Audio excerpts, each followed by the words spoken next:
નમસ્કાર દર્શક મિત્રો, પાટવી ગુજરાતી ન્યૂઝ ચેનલમાં આપનું હાર્દિક સ્વાગત છે। ઉમરેઠ રાણા સમાજના ભાઈ બહેનો દ્વારા માં અંબાજી મંદિરમાં પગપાળા ધજા ચઢાવવા પ્રસ્થાન। મહામાયા મહાશક્તિ માં અંબા માતાનો મહિમા અપરંપાર છે। હજારો લાખો ભાવિક ભક્તો માં અંબાજી માં અતૂટ શ્રદ્ધા ભક્તો ધરાવે છે।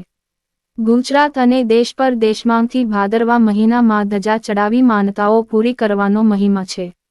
આ પરંપરા મુજબ ઉમરેઠ રાણા સમાજના ભાઈ બહેનો ઘણા વર્ષોથી ધજા પતાકા લઈ પગપાળા અંબાજી દર્શન કાજે જાય છે અને ધજા ચઢાવી મનોકામનાઓ પૂર્ણ કરે છે। ઉમરેઠ રાણા સમાજને એક તાતણે બાંધી કુસંબનો નાશ કરી ખોટા કુરિવાજો દૂર કરાવજે અને સમગ્ર રાણા સમાજના ભાઈ બહેનો સાધન સંપન્ન સુખી રાખજે એ નેમ સાથે ભાદરવા સુદ પૂનમના રોજ 52 ગજની ધજા ચડાવાય છે અને માનતા પૂરી કરે છે। ઉમરેઠ રિપોર્ટર રમેશચંદ્ર રાણા।